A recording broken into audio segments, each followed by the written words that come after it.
ನಮ್ಮ ದೇಶದಲ್ಲಿ ಸುಪ್ರಸಿದ್ಧವಾಗಿರುತ್ತದೆ. ಒಂದ್ ನಿಮಿಷ ಬಂದ್ಲು ಮಲ್ಲಿಕಾ ಬಂದ್ಲು ನಿಮಿಷ.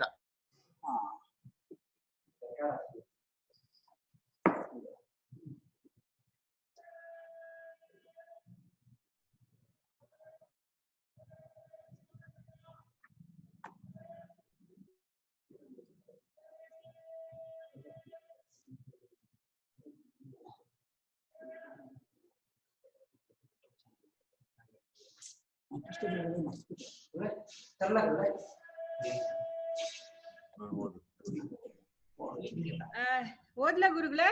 ಓದಿಮ್ಮ.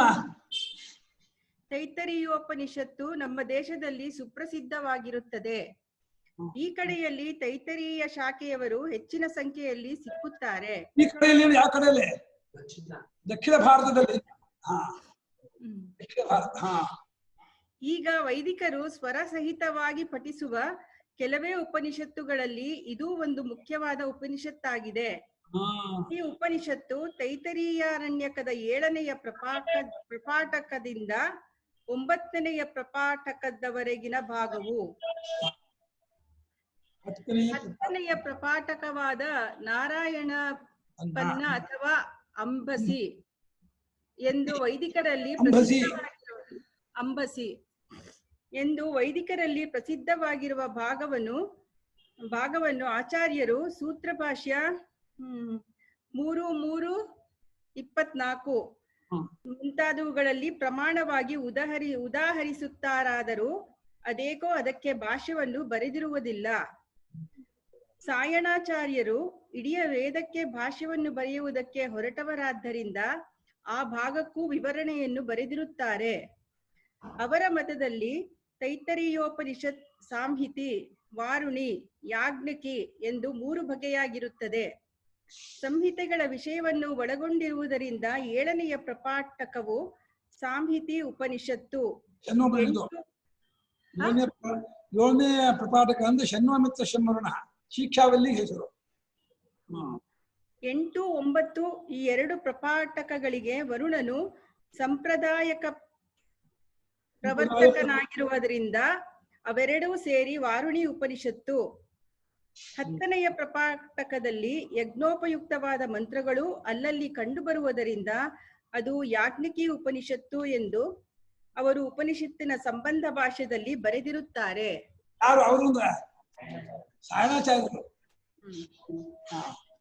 ತೈತ್ತರೀಯರ ಬ್ರಹ್ಮಯಜ್ಞ ತರ್ಪಣದಲ್ಲಿ ಈ ಹೆಸರುಗಳನ್ನು ಉಪಯೋಗಿಸುವ ಪದ್ಧತಿಯೂ ಇದೆ.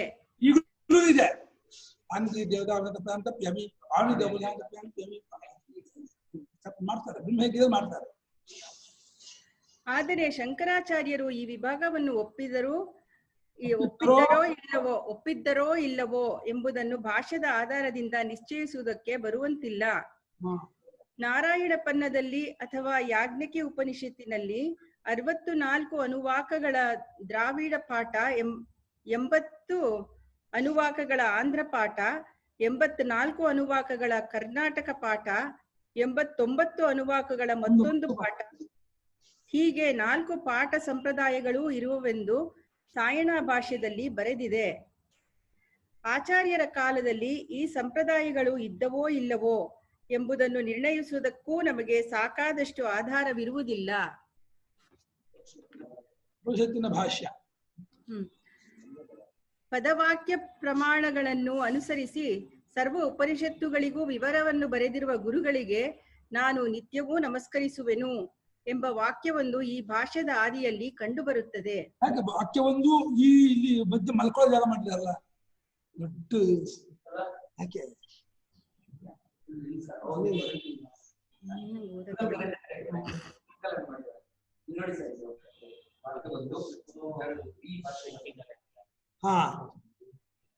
ಭಾಷ್ಯಕಾರರು ಇಲ್ಲಿ ಯಾವ ಗುರುಗಳನ್ನು ಮನಸ್ಸಿನಲ್ಲಿಟ್ಟುಕೊಂಡು ಬರೆದಿರುವರೋ ಊಹಿಸುವುದಕ್ಕೆ ಬರುವಂತಿಲ್ಲ. ಸದ್ಯಕ್ಕೆ ಅದ್ವೈತಿಗಳಿಗೆಲ್ಲ ಪ್ರಾಚೀನ ಭಾಷ್ಯವೆಂದರೆ ಹೌದಾ? ಸದ್ಯಕ್ಕೆ ಅದ್ವೈತಿಗಳಿಗೆಲ್ಲ ಮಾನ್ಯವಾಗಿ ನಮಗೆ ಸಿಕ್ಕುವ ಅತ್ಯಂತ ಪ್ರಾಚೀನ ಭಾಷ್ಯವೆಂದರೆ ಈ ಆಚಾರ್ಯರ ಭಾಷ್ಯವೇ ಆಗಿರುತ್ತದೆ. ಹಾ ತೈತ್ತರೀಯ ಭಾಷ್ಯದಲ್ಲಿ ವೇದಾಂತ ಸಿದ್ಧಾಂತದ ಸಾರವನ್ನೆಲ್ಲ ಹಿಂದಿಟ್ಟಿರುತ್ತದೆ. ಶಂಕರ ಭಗವತ್ಪಾದರವರ ಶೈಲಿಯು ಸ್ವಭಾವದಿಂದ ಲಲಿತವೇ ಆದರೂ ಈ ಉಪನಿಷತ್ತಿನ ಭಾಷ್ಯವು ಇನ್ನಷ್ಟು ವಿವರವಾಗಿರಬೇಕಾಗಿತ್ತೆಂದು ಅನಿಸುವ ಭಾಗಗಳೂ ಕೆಲವು ಕಂಡುಬರುತ್ತವೆ. ಈ ಭಾಷ್ಯಕ್ಕೆ ವಾರ್ತಿಕವನ್ನು ಬರೆದಿರುವ ಸುರೇಶ್ವರಾಚಾರ್ಯರು ಭಾಷ್ಯಕಾರರ ಬೆಂಬಲಿಯ ಶಿಷ್ಯರಾಗಿದ್ದರೂ ಅವರ ಬರವಣಿಗೆಯಿಂದ ಸಾಕ್ಷಾತ್ ಭಾಷ್ಯದಲ್ಲಿ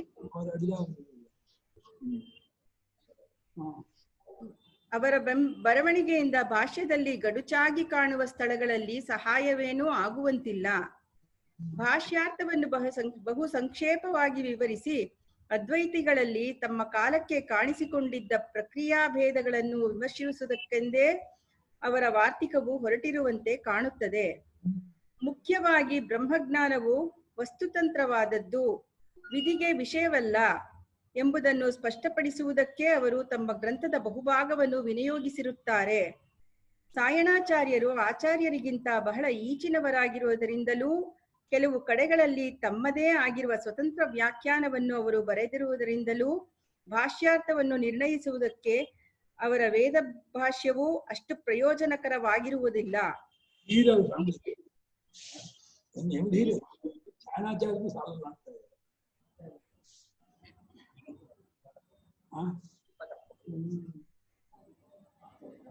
ಈ ಸನ್ನಿವೇಶದಲ್ಲಿ ನಾವು ಆಚಾರ್ಯರ ಬೇರೆ ಉಪನಿಷತ್ತುಗಳ ಮತ್ತು ಗೀತೆಯ ಭಾಷ್ಯಗಳ ಆಧಾರದಿಂದಲೇ ಸಾಧ್ಯವಾದ ಮಟ್ಟಿಗೂ ಪ್ರಕೃತದಲ್ಲಿ ಅಲ್ಲಲ್ಲಿ ಸಿಕ್ಕುವ ಕಗ್ಗಂಟುಗಳನ್ನು ಬಿಚ್ಚುವುದಕ್ಕೆ ಪ್ರಯತ್ನವನ್ನು ಮಾಡಬೇಕಾಗಿರುತ್ತದೆ. ಅದರಲ್ಲಿಯೂ ಮುಖ್ಯವಾಗಿ ಆಚಾರ್ಯರ ಬೃಹದಾರಣ್ಯಕ ಭಾಷ್ಯವು ಉಪನಿಷತ್ ಭಾಷ್ಯಗಳಿಗೆಲ್ಲ ಆ ಭಾಷ್ಯಕ್ಕೆ ಅತ್ಯಂತ ವಿಸ್ತಾರವಾಗಿರುವುದರಿಂದಲೂ ಆ ಭಾಷ್ಯಕ್ಕೆ ವಾರ್ತಿಕವನ್ನು ಬರೆದಿರುವ ಸುರೇಶ್ವರಾಚಾರ್ಯರು ಅಲ್ಲಿಯ ಅನೇಕ ಶ್ಲೋಕಗಳನ್ನು ಇಲ್ಲಿಯೂ ಹಾಗೆಯೇ ಜೋಡಿಸಿಟ್ಟಿರುವುದು ಕಂಡುಬರುವುದರಿಂದಲೂ ಈ ಎರಡು ಉಪನಿಷತ್ ಭಾಷ್ಯಗಳ ಹೋಲಿಕೆಯಿಂದ ಭಾಷ್ಯದ ಹೃದಯವನ್ನು ಗೊತ್ತುಪಡಿಸುವುದು ಯುಕ್ತವೆಂದು ನಾನು ಭಾವಿಸಿರುತ್ತೇನೆ. ಆದ್ದರಿಂದ ಮಿಕ್ಕ ವ್ಯಾಖ್ಯಾನಗಳ ಸಹಾಯವನ್ನೂ ತೆಗೆದುಕೊಂಡೇ ಹೊರಟಿದ್ದರೂ ಭಾಷ್ಯಾನುವಾದದಲ್ಲಿ ನಾನು ಸ್ವತಂತ್ರವಾಗಿಯೇ ಪ್ರವರ್ತಿಸಿರುವಂತೆ ಕೆಲವು ಕಡೆ ತಟ್ಟನೆ ಕಂಡರೂ ಅದಕ್ಕೆ ಭಾಷ್ಯ ಹೃದಯವನ್ನು ಭಾಷ್ಯದ ಬೆಂಬಲದಿಂದಲೇ ಕಂಡುಹಿಡಿಯಲು ಮಾಡಿಕೊಳ್ಳುತ್ತದೆ ಕಾರಣ ಎಂದು ಇಲ್ಲಿ ಭಿನ್ನವಿಸಿಕೊಂಡಿರುತ್ತೇನೆ. ಡಿಸ್ಟರ್ಬೆನ್ಸ್ ಇಲ್ಲಿ ಯಾಕೋ ಗೊತ್ತಿಲ್ಲ. ಒಂದು ವಿಷಯ ಅಂದ್ರೆ ಬೃಹದಾರಣ್ಯಕಕ್ಕೂ ಚೈತ್ರಿಯಕ್ಕೂ ವಾರ್ತಿಕ ಬರೆದಿರೋದ್ರಿಂದ ಎರಡು ಕಡೆಯಲ್ಲಿಯೂ ಸುರೇಶ್ವರಾಚಾರ್ಯರು ತಮ್ಮ ಗುರುಗಳ ಹೆಸರನ್ನು ಹೇಳಿರೋದ್ರಿಂದ ಈ ಎರಡು ಭಾಷೆಯು ಶಂಕರಾಚಾರ್ಯರು ನಮಗೆ ನಿರ್ವಿವಾದ. ಶೈಲಿ ತುಂಬಾ ಹೋಲಿಕೆ ಇದೆ. ಯಾಕಂದ್ರೆ ಸಮಾಸವ್ಯಾಸ ಬಗ್ಗೆ ತುಂಬಾ ಒಂದೇ ತರ ಇದೆ. ಬಹಳ ವ್ಯತ್ಯಾಸ ಇದೆ. ಅಲ್ಲ ಶ್ಲೋಕ ವ್ಯಾಖ್ಯಾನ ಶ್ಲೋಕ ಭಾಷೆ ಆಯ್ತು. ಶ್ಲೋಕ ಶಂಕರಾಚಾರ್ಯ ನಾವು ಭಾಷ್ಯ ತೆಗೆದುಕೊಂಡು ನೋಡಿದ್ರೆ ಬೃಹದಾರಣ್ಯಕ ಭಾಷ್ಯಕ್ಕೂ ಇದಕ್ಕೂ ಸಂಬಂಧ ಈ ಛೇದಂತವಾಗಿ ಪೂರ್ವಪಕ್ಷ ಮುಗಿಯೋದು ಮತ್ತೆ ವಿವರಣೆ ಕೊಡೋದು. ಪೂರ್ವಪಕ್ಷಿ ಸಿದ್ಧಾಂತವೂ ಕೂಡ ಈ ಎರಡರಲ್ಲೂ ಸಮಾನ ಮಾಡೋದು. ಬೃಹದಾರಣ್ಯದಲ್ಲಿ ಕೊಡೋದು ಕೊಡಿದ್ದಾರೆ.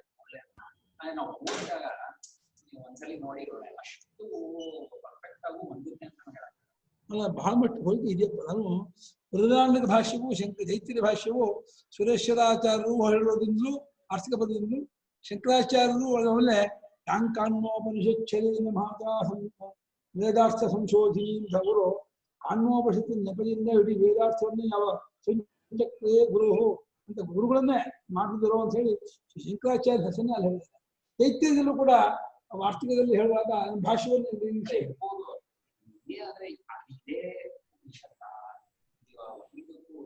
ಯಾಕೆ ಇದಕ್ಕೆ ವಾರ್ತಿಕದ ಬದಲಾಗಿ ಹೇಳಿದ್ದಾರೆ.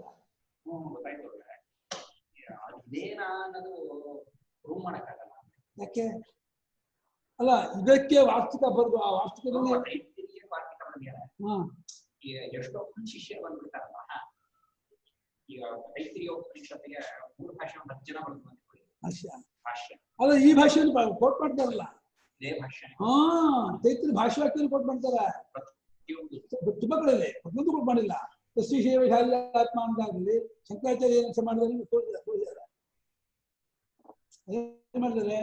ತಸ್ಯ ಸೇವೆ ಆತ್ಮ ಯಪೂರ್ವಸ್ಯ 2 ಸಲ ಒಂದು ವಾಕ್ಯ ಮಾಡಿದ್ದಾರೆ. ಇವ್ರು ಬೇರೆ ಬೇರೆ ವಾಕ್ಯ ಮಾಡಿದ್ದಾರೆ. ಹೀಗೆ ಮಾಡಿದವರು ಹೇಳಿದ್ದಾರೆ. ಇರ್ಬೋದು ಕೆಲವು ಸಮಾಸವ್ಯಸ್ತ ಪದ್ಧತಿ ಇದೆಯಲ್ಲ ಬೃಹದಾರಣ್ಯಕದಲ್ಲಿ ಅಲ್ಲಿ ಕನ್ಸಿಸ್ಟೆಂಟ್ ಆಗಿದೆ. ಈಗ ಅಷ್ಟು ಕನ್ಸಿಸ್ಟೆಂಟ್ ಆಗಿಲ್ಲ. ಸರಿ, ಅದು ಕೆಲವು ಜಾಗದಲ್ಲಿ ಕಮ್ಮಿ ಇದೆ. ಅದ ಈ ಅವತರಣಿಕೆಯಲ್ಲಿ ಒಂದು ಶ್ಲೋಕ ಬಂದು ಅಲ್ಲೂ ಸುರೇಶ್ವರರು ಅದೇ ಕೋಟ್ ಮಾಡ್ತಾರೆ ಅವರ ವಾರ್ತಿಕೆಯಲ್ಲಿ. ಅಲ್ಲ, ನಾನು ಆ ಶ್ಲೋಕ ಇದು ಪ್ರಾಚೀನ ಶ್ಲೋಕ ಆಗಿದ್ದು ಇಬ್ರು ಕೊಟ್ಟು ಮಾಡಿರ್ಬೋದು. ಶಂಕರಾಚಾರ್ಯ ಹಿಂದಿನ ಶ್ಲೋಕ ಆಗಿದ್ದು ನೀವು ಹೇಳಿದಾಗ ಅವರೇ ಬಾಯಿ ಬಿಟ್ಟು ಹೇಳಿದ್ದಾರೆ. ನಾವಿಟ್ಟು ಹೇಳಿದಾರಪ್ಪ ಸ್ಪಷ್ಟವಾಗಿ. ಶಿಷ್ಯಶ್ಚಕಾರ ತದ್ಭಕ್ತ್ಯ ಸುರೇಶಾಕ್ಷೋ ಮಹಾರ್ಥವಿದು ಅಂತ ಒಂದು ಹೇಳಿದ್ದಾರೆ. ಶಿಷ್ಯಶ್ಚಕಾರ ತದ್ಭಕ್ತ್ಯ ಸುರೇಶಾಕ್ಷೋ ಮಹಾರ್ಥವಿದು. ತಮ್ಮನೆ ಬಹಳ ತಿಳ್ಕೊಂಡವನು ಸುರೇಶ ಅನ್ನೋನು, ಅವನೆಲ್ಲ ಬಂದಿದ್ದಾನೆ ಅಂತ. ಪಡಿಯೇ ಮಹಾರಾಜ್, ಪಡಿಯೇ. ಉಪನಿಷತ್ತಿನಲ್ಲಿ ಶಿಕ್ಷಾವಲ್ಲಿ, ಆನಂದವಲ್ಲಿ, ಭೃಗುವಲ್ಲಿ ಎಂಬ 3 ಭಾಗಗಳಿರುತ್ತವೆ. ಶಿಕ್ಷಾವಲ್ಲಿಯಲ್ಲಿ ವರ್ಣಸ್ವರಾದಿಗಳ ವಿಚಾರವು ಮಾತ್ರವೇ ಇರುವುದಿಲ್ಲ. ಅದರಲ್ಲಿ ಹಲವು ಉಪಾಸನೆಗಳೂ ಇವೆ. ಮುಖ್ಯವಾಗಿ ಅಪರಬ್ರಹ್ಮದ ಅಥವಾ ಸೋಪಾಧಿಕ ಬ್ರಹ್ಮದ ಉಪಾಸನೆಯನ್ನು ಮುಮುಕ್ಷುಗಳಿಗೆ ಬೇಕಾಗಿರುವ ಕರ್ಮದ ವಿಚಾರವನ್ನೂ ಅಲ್ಲಿ ತಿಳಿಸಿರುತ್ತದೆ. ಆದ್ದರಿಂದ ಅದಕ್ಕೆ ಶಿಕ್ಷಾವಲ್ಲಿ ಎಂಬ ಪ್ರಚಾರದಲ್ಲಿರುವ ಹೆಸರಾಗಲಿ, ಸಾಂಹಿತಿ ಉಪನಿಷತ್ತು ಎಂದು ಸಾಯಣರು ಕೊಟ್ಟಿರುವ ಹೆಸರಾಗಲಿ ಅನ್ವರ್ಥವಾಗಿರುವುದಿಲ್ಲ. 2ನೆಯ ವಲ್ಲಿಯಲ್ಲಿ ನಮ್ಮ ಪರಮಾತ್ಮ ಸ್ವರೂಪವಾದ ಆನಂದವೇ ಸತ್ಯವೂ ಜ್ಞಾನವೂ ಅನಂತವೂ ಆಗಿರುವ ಬ್ರಹ್ಮವೂ ಎಂಬ ಜ್ಞಾನದಿಂದ ಪರಮ ಪುರುಷಾರ್ಥವು ದೊರಕುವುದೆಂದು ಪ್ರತಿಪಾದಿಸಿದೆ. ಆದ್ದರಿಂದ ಬ್ರಹ್ಮವಲ್ಲಿ, ಆನಂದವಲ್ಲಿ, ಬ್ರಹ್ಮಾನಂದವಲ್ಲಿ ಎಂದು ರೂಢಿಯಲ್ಲಿರುವ ಹೆಸರುಗಳು ಅದಕ್ಕೆ ಅನ್ವರ್ಥವಾಗಿವೆ ಎನ್ನಬಹುದು. ಆದರೆ ಆಚಾರ್ಯರು ಕಂಠೋಕ್ತವಾಗಿ ಆನಂದವಲ್ಲಿ ಎಂದೇ ಕರೆದಿರುವುದರಿಂದ ಈ ಅನುವಾದದಲ್ಲಿ ಅದೇ ಹೆಸರನ್ನೇ ಇಟ್ಟುಕೊಂಡಿದೆ. 3ನೆಯ ವಲ್ಲಿಯಲ್ಲಿ ಭೃಗುವಿಗೆ ವರುಣನು ಉಪದೇಶಿಸಿದ ತಪಸ್ಸೆಂಬ ಬ್ರಹ್ಮವಿದ್ಯಾ ಸಾಧನದ ವಿಚಾರವಿದೆ.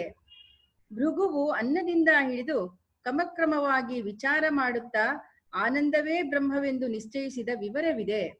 ಬ್ರಹ್ಮದ ಬಗೆ ಬಗೆಯ ಉಪಾಸನೆಗಳ ಮತ್ತು ಅವುಗಳ ಫಲದ ವಿವರವೂ ಇದೆ.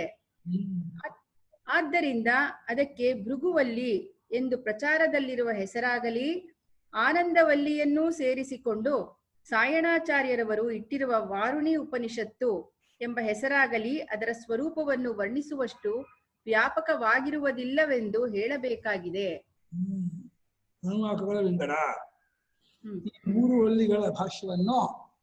ಈ 3 ವಲ್ಲಿಗಳ ಭಾಷ್ಯವನ್ನು ಕನ್ನಡಿಸುವುದರಲ್ಲಿ ಒಂದು ನಿಯತವಾದ ವಿಭಾಗ ಕ್ರಮವನ್ನು ಅನುಸರಿಸುವುದು ಸಾಧ್ಯವಾಗಲಿಲ್ಲ.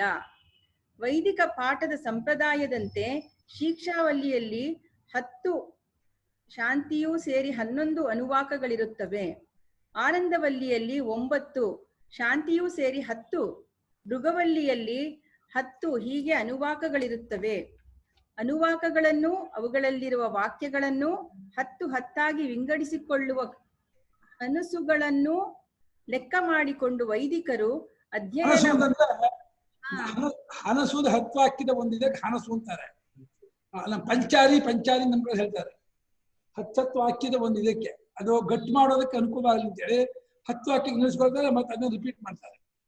ಹನಸು ಅಂತಾರೆ. ಹಲಸು ಬೇರೆ. ಬಾಯಿ ನೀರ್ ಬಿಟ್ಬೇಡಿ, ಇದೇನು ಹಲಸಿನ ಅಂತ ಅಂದ್ಬಿಟ್ರು ಅಂತ. ಹರಸುಗಳನ್ನು ಲೆಕ್ಕ ಮಾಡಿಕೊಂಡು ವೈದಿಕರು ಅಧ್ಯಯನ ಮಾಡುತ್ತಿರುವರಾದರೂ ಅರ್ಥಕ್ಕನುಸಾರವಾಗಿ ನೋಡಿದರೆ ಆನಂದವಲ್ಲಿಯಲ್ಲಾಗಲಿ ಭೃಗುವಲ್ಲಿಯಲ್ಲಾಗಲಿ ಆ ಕ್ರಮವನ್ನು ಅನುಸರಿಸುವುದು ಸಾಧ್ಯವೇ ಇಲ್ಲ. ಭಾಷ್ಯಕಾರರಾಗಲಿ ಸಾಯಣರಾಗಲಿ ಈಗ ಪ್ರಚಾರದಲ್ಲಿರುವ ಅನುವಾಕ ವಿಭಾಗವನ್ನು ಅನುಸರಿಸಿರುವುದಿಲ್ಲ. ಭಾಷ್ಯವನ್ನು ಅನುವಾಕಾನುಸಾರವಾಗಿ ವಿಂಗಡಿಸಿಕೊಂಡು ಬರೆದಿರುವ ಸಾಯಣರು ಕೂಡ ಆನಂದವಲ್ಲಿಯ ಶಾಂತಿಯನ್ನು ಬಿಟ್ಟು ಮಿಕ್ಕದ್ದೆಲ್ಲ ಒಂದು ಅನುವಾಕವೆಂದು, ಭೃಗುವಲ್ಲಿಯವನ್ನೆಲ್ಲ ಮತ್ತೊಂದು ಅನುವಾಕವೆಂದು ಭಾವಿಸಿ 8ನೆಯ ಪ್ರಪಾಟಕಕ್ಕೆ 3 ಅನುವಾಕಗಳೆಂದು ಎಣಿಸಿರುತ್ತಾರೆ. ಈ ಎಲ್ಲಾ ಕಾರಣಗಳಿಂದ ನಾನು ಅನುವಾಕಗಳ ವಿಂಗಡಣೆಯನ್ನು ವಿಂಗಡಣೆಯನ್ನು ಲೆಕ್ಕಕ್ಕೆ ತಾರದೆ ಭಾಷ್ಯದ ಪ್ರತಿಪಾದನೆಗೆ ತಕ್ಕಂತೆ ಅರ್ಥಕ್ಕನುಗುಣವಾಗಿ ಈ ಎರಡು ವಲ್ಲಿಗಳನ್ನೂ ಕೆಲವು ಖಂಡಗಳಾಗಿ ವಿಂಗಡಿಸಿಕೊಂಡಿರುತ್ತೇನೆ. ಭಾಷ್ಯವನ್ನು ಇಂಗ್ಲಿಷಿಗೆ ರೂಪಾಂತರಗೊಳಿಸಿರುವ ಮಹಾದೇವ ಶಾಸ್ತ್ರಿಗಳವರ ಗ್ರಂಥದಿಂದ ಈ ವಿಭಾಗ ಕ್ರಮವೇ ಸರಿ ಎಂದು ನನಗೆ ಮೊಟ್ಟ ಮೊದಲು ಮನದಲ್ಲಿ ಮಿಂಚಿತಾದರೂ ವಿಭಾಗಗಳನ್ನು ಅವುಗಳ ಹೆಸರುಗಳನ್ನು ನನಗೆ ಯುಕ್ತವಾಗಿ ಕಂಡಂತೆ ಮಾರ್ಪಡಿಸಿಕೊಂಡಿರುತ್ತೇನೆ. ಭಾಷ್ಯದ ವಿಚಾರ ಸರಣಿಯನ್ನು ಮನದಟ್ಟು ಮಾಡಿಕೊಳ್ಳಬೇಕೆನ್ನುವವರಿಗೆ ಈ ಪದ್ಧತಿಯಿಂದ ಹೆಚ್ಚಿನ ಸಹಾಯವಾಗುವುದೆಂದು ನಂಬಿರುತ್ತೇನೆ. ಭಾಷ್ಯದ ಮುಖ್ಯಾಂಶಗಳು. ಭಾಷ್ಯದಲ್ಲಿ ಸಿದ್ಧಾಂತಕ್ಕೆ ಅಡಿಗಲ್ಲಾಗಿರುವ ಅನೇಕ ವಿಷಯಗಳನ್ನು ಪ್ರತಿಪಾದಿಸಿರುತ್ತದೆ. ಮುಖ್ಯವಾಗಿ ಕರ್ಮಗಳಿಗೂ ಜ್ಞಾನಕ್ಕೂ ಇರುವ ಸಂಬಂಧ, ಅಪರಬ್ರಹ್ಮ ಪ್ರಾಪ್ತಿಗೂ ಪರಬ್ರಹ್ಮ ಪ್ರಾಪ್ತಿಗೂ ಇರುವ ತಾರತಮ್ಯ, ನಿರ್ವಿಶೇಷವಾದ ಬ್ರಹ್ಮಾನಂದವನ್ನು ಇಲ್ಲಿಯೇ ಅನುಭವಕ್ಕೆ ತಂದುಕೊಂಡರೆ ಪರಮ ಮುಕ್ತಿಯು ಲಭಿಸುವುದು ಎಂಬುದರ ರಹಸ್ಯ, ದ್ವೈತವೂ ಜೀವನ ಸಂಸಾರಿತ್ವವೂ ಅವಿದ್ಯಕವೆಂದು ಜೀವನ ಸಂಸಾರಿತ್ವವೂ ಆವಿದ್ಯಕವೆಂದು ವಿದ್ಯಾವಿದ್ಯೆಗಳು ಕೂಡ ನಿಜವಾಗಿ ಆತ್ಮನ ಧರ್ಮಗಳಲ್ಲವೆಂದು ಮನಗಾಣಿಸುವ ಯುಕ್ತಿ, ಇವಿಷ್ಟನ್ನೂ ಜಿಜ್ಞಾಸುಗಳಿಗೆ ಮನದಟ್ಟು ಮಾಡಿಕೊಳ್ಳತಕ್ಕದ್ದಿದೆ. ಒಂದೊಂದರ ವಿಷಯಕ್ಕೂ ದಿಗ್ದರ್ಶಕವಾಗಿ ಎರಡು ಮಾತುಗಳನ್ನು ಇಲ್ಲಿ ಹೇಳುವುದು ಅಂತಹವರಿಗೆ ಸಹಾಯಕವಾದೀತೆಂದು ನಂಬಿರುತ್ತೇನೆ. ಕರ್ಮಗಳಿಗೂ ಜ್ಞಾನಕ್ಕೂ ಸಂಬಂಧ. ಕರ್ಮದಿಂದಲೇ ಎಂದಿಗೂ ಮೋಕ್ಷವಾಗಲಾರದು. ಸಂಚಿತ ಕರ್ಮಗಳು ಆಗಾಮಿಕ ಕರ್ಮಗಳು ಯಾವಾಗಲೂ ಉಳಿದುಕೊಂಡೇ ಇರುತ್ತವೆಯಾದ್ದರಿಂದ ಅವುಗಳ ಫಲದಿಂದ ಬಿಡುಗಡೆಯನ್ನು ಹೊಂದುವುದಕ್ಕೆ ಯಾವ ಕರ್ಮವೂ ಸಹಾಯಕವಾಗಲಾರದು. ಉಪಾಸನೆಯಿಂದ ಕಾರ್ಯಬ್ರಹ್ಮವನ್ನು ಮುಟ್ಟಬಹುದು, ಆದರೆ ಎಲ್ಲಕ್ಕೂ ಕಾರಣವಾಗಿರುವ ಪರಬ್ರಹ್ಮವನ್ನು ಸೇರುವುದು ಅದರಿಂದಲಾಗಲಾರದು. ಕರ್ಮಕ್ಕೆ ಉತ್ಪತ್ತಿ, ಸಂಸ್ಕಾರ, ವಿಕಾರ, ಆಪ್ತಿ ಎಂಬ ನಾಲ್ಕೇ ಬಗೆಯಾದ ಫಲವನ್ನು ಕೊಡುವ ಶಕ್ತಿ ಇದೆ. ಆದರೆ ಬ್ರಹ್ಮಸ್ವರೂಪವಾದ ನಿತ್ಯವಾದ ಮುಕ್ತಿಯು ಈ ನಾಲ್ಕರಲ್ಲಿ ಒಂದೂ ಅಲ್ಲ. ನಾವು ಅಜ್ಞಾನದಿಂದಲೇ ಪರಬ್ರಹ್ಮಕ್ಕಿಂತ ಬೇರೆಯಾಗಿರುವುದರಿಂದ ಜ್ಞಾನದಿಂದಲೇ ಅದನ್ನು ಸೇರಬೇಕಾಗಿರುವುದು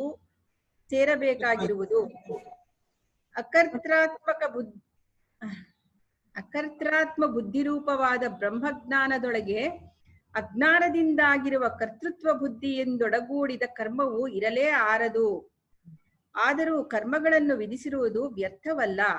ಅವುಗಳನ್ನು ಉಪಾಸನೆಯ ಜೊತೆಗೆ ಅನುಷ್ಠಾನ ಮಾಡುತ್ತಿದ್ದರೆ ಅಪರಬ್ರಹ್ಮವನ್ನು ಸೇರಿ ಸ್ವರಾಜ್ಯವನ್ನು ಪಡೆದುಕೊಳ್ಳಬಹುದು. ನಿಷ್ಕಾಮವಾಗಿ ಅನುಷ್ಠಾನ ಮಾಡಿ ಚಿತ್ತಶುದ್ಧಿಯ ಮೂಲಕವಾಗಿ ಪರಬ್ರಹ್ಮದ ಜ್ಞಾನವನ್ನೂ ಪಡೆದುಕೊಳ್ಳಬಹುದು. ಆದರೆ ಮೋಕ್ಷಕ್ಕೆ ಗೃಹಸ್ಥಾಶ್ರಮದ ಕರ್ಮಗಳೇ ಆಗಬೇಕೆಂಬ ನಿರ್ಬಂಧವೇನೂ ಇಲ್ಲ.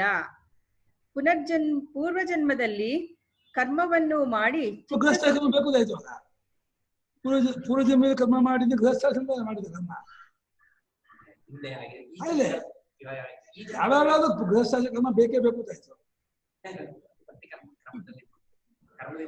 ಪೂರ್ವಜನ್ಮಕ್ಕೆ ಹೋದು ಅವಾಗ ಗೃಹಸ್ಥಾಂಗೆ ಮಾಡಿದ್ದಲ್ಲ ಕರ್ಮ. ಕರ್ಮ ಅಂದ್ರೆ ಅಗ್ನಿಹೋತ್ರ ಅಂತ ಇಟ್ಕೊಂಡ್ರೆ ಗೃಹಸ್ಥರಾಗದೇ ಇದ್ದವ್ರಿಗೆ ಮುಕ್ತಿ ಇಲ್ಲ, ಕರ್ಮ ಮಾಡದೇ ಇದ್ದವ್ರಿಗೆ ಮುಕ್ತಿ ಇಲ್ಲ. ಅಗ್ನಿಹೋತ್ರ ಮಾಡ್ಲೇಬೇಕು ಅಂತ ಇದೊಂದು ಪಕ್ಷ. ಪೂರ್ವಜನ್ಮದಲ್ಲಿ ಕರ್ಮವನ್ನು ಮಾಡಿ ಚಿತ್ತ ಸಂಸ್ಕಾರವಾಗಿರುವವರಿಗೆ ಆಶ್ರಮಾಂತರದಲ್ಲಿಯೇ ಇದ್ದುಕೊಂಡು ಸತ್ಯ, ಬ್ರಹ್ಮಚರ್ಯೆ, ಅಹಿಂಸೆ, ತಪಸ್ಸು ಮುಂತಾದ ಸಾಧನಗಳಿಂದಲೇ ಈಶ್ವರನ ಅನುಗ್ರಹ ಉಂಟಾಗಿ ಜ್ಞಾನ ಉಂಟಾಗಬಹುದಾಗಿದೆ. ಇದಲ್ಲದೆ ಶ್ರವಣ, ಮನನ, ನಿಧ್ಯಾಸನ ಎಂಬಿವೇ ಜ್ಞಾನಕ್ಕೆ ಬೇಕಾದ ಸಾಕ್ಷಾತ್ ಸಾಧನಗಳಾಗಿರುತ್ತವೆ ಎಂದು ಭಾಷ್ಯಕಾರರು ಪ್ರತಿಪಾದಿಸಿರುತ್ತಾರೆ. ಕರ್ಮಕಾಂಡದಲ್ಲಿ ಅಲ್ಲಲ್ಲಿ ಜ್ಞಾನವಾಕ್ಯಗಳು ಕಾಣುವುದುಂಟು. ಜ್ಞಾನಕಾಂಡದಲ್ಲಿ ಕರ್ಮಗಳು ವಿಹಿತವಾಗಿರುವುದು ಕಾಣುತ್ತದೆ. ಆದರೆ ಕರ್ಮಕಾಂಡದಲ್ಲಿರುವ ಜ್ಞಾನವು ಕರ್ಮಕ್ಕೆ ಅಂಗವಾಗಿರುತ್ತದೆ. ಜ್ಞಾನಕಾಂಡದಲ್ಲಿರುವ ಕರ್ಮಗಳು ಜ್ಞಾನಾರ್ಥವಾಗಿರುತ್ತವೆ. ಕರ್ಮವು ಚಿತ್ತಶುದ್ಧಿಗಾಗಿ ಉಪಯುಕ್ತವಾಗಿ ಜ್ಞಾನಕ್ಕೆ ಹೇತುವಾಗಿರುತ್ತದೆ.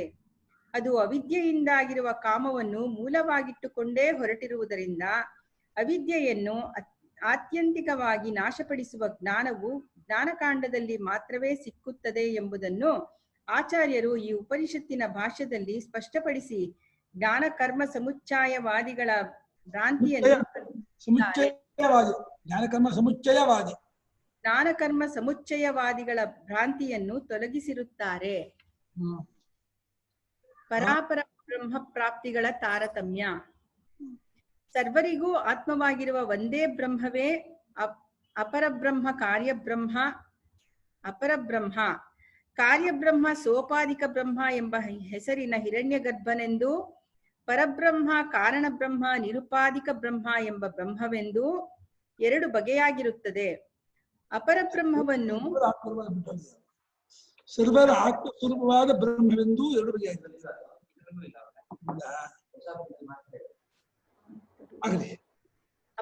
ಬ್ರಹ್ಮ ಎಂಬ ಸರ್ವರ ಆತ್ಮರೂಪವಾದ ಬ್ರಹ್ಮವೆಂದು ಇದೆ. ಆಯ್ತು. ಅಪರಬ್ರಹ್ಮವನ್ನು ಪಾಂಕ್ತರೂಪದಿಂದ ಮಹಃ ಎಂಬ ವ್ಯಾಖ್ಯಾನದ ಮೂಲಕವಾಗಿ, ಓಂಕಾರದ ಮೂಲಕವಾಗಿ ಹೀಗೆ ಬಗೆ ಬಗೆಯಿಂದ ಉಪಾಸನೆ ಮಾಡುವರು. ಇದೇ ಅಪರಬ್ರಹ್ಮ ವಿದ್ಯೆ.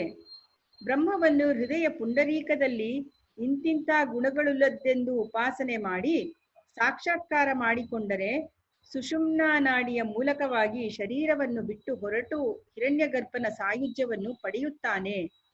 ಆ ಸಾಯುಜ್ಯವನ್ನು ಪಡೆದವನಿಗೆ ಐಶ್ವರ್ಯವು ಎಂದರೆ ಧರ್ಮ ಜ್ಞಾನ ಸ್ವಾತಂತ್ರ್ಯಾದಿಗಳು ಲಭಿಸುವುದು ಫಲವು. ಅವನು ಸರ್ವ ಕಾಮಗಳನ್ನು ಪಡೆಯುವನು. ಅಪರಬ್ರಹ್ಮ ವಿದ್ಯೆಯನ್ನು ಕ್ರಮಕ್ರಮವಾಗಿ ವಿವರಿಸುವುದೇ ಶಿಕ್ಷಾವಲ್ಲಿಯ ಮುಖ್ಯೋದ್ದೇಶವು. ಆದರೆ ಪರಬ್ರಹ್ಮವನ್ನು ಪಡೆದುಕೊಂಡವನಿಗೆ ಪರಮ ಪುರುಷಾರ್ಥವೇ ದೊರಕುವುದು. ಪರಬ್ರಹ್ಮ ಪ್ರಾಪ್ತಿ ಎಂದರೆ ಅಜ್ಞಾನದಿಂದ ಅಪ್ರಾಪ್ತವಾದಂತೆ ಇದ್ದ ತನ್ನ ಆತ್ಮನೇ ಆಗಿರುವ ಸರ್ವಾಧಾರವಾದ ಸತ್ಯಜ್ಞಾನಾನಂತ ರೂಪವಾದ ಪರಮಾನಂದವನ್ನು ಅನಾತ್ಮ ವಿಷಯಗಳಿಂದ ಹಿಂದಿರುಗಿ ನಾನೇ ಎಲ್ಲರ ಆತ್ಮನು ಎಂದು ಇಲ್ಲಿಯೇ ಅಂತಃಕರಣ ಸಾಕ್ಷಿಯ ರೂಪದಿಂದಲೇ ಅರಿತುಕೊಳ್ಳುವುದು. ಈ ಆತ್ಮನನ್ನು ವಿಷಯವಾಗಿ ಅರಿತುಕೊಳ್ಳಬೇಕೆಂದೂ ಅರ್ಥವಲ್ಲ.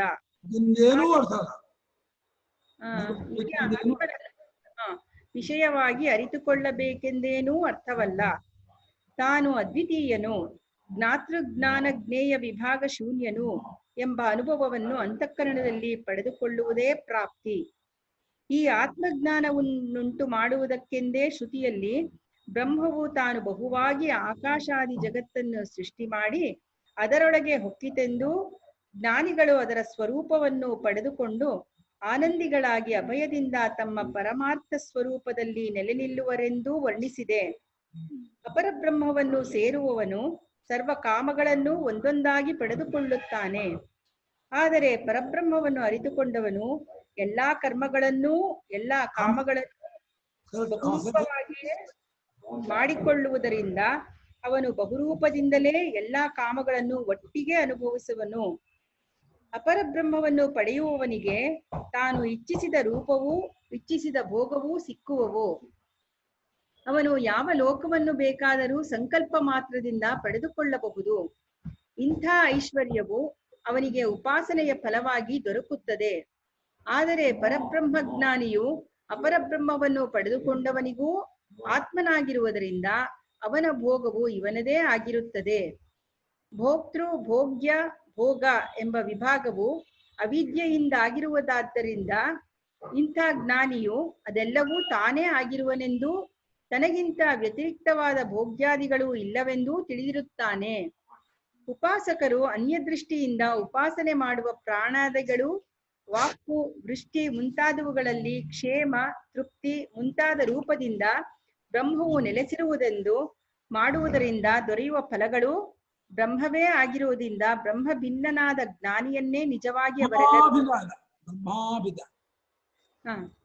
ಬ್ರಹ್ಮಾಭಿನ್ನವಾದ ಜ್ಞಾನಿಯನ್ನೇ ನಿಜವಾಗಿ ಅವರೆಲ್ಲರೂ ಉಪಾಸನೆ ಮಾಡುತ್ತಿರುವರು.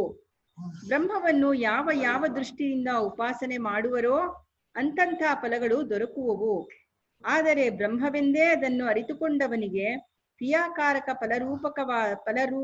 ಫಲರೂಪವಾದ ಯಾವ ಸಂಸಾರವೂ ಇರುವುದಿಲ್ಲ. ಅವನು ಬ್ರಹ್ಮವೇ ಆಗಿರುತ್ತಾನೆ. ಸಾಕು, 11 ಆಯ್ತು. ನಾಳೆ ಓದೋಣ.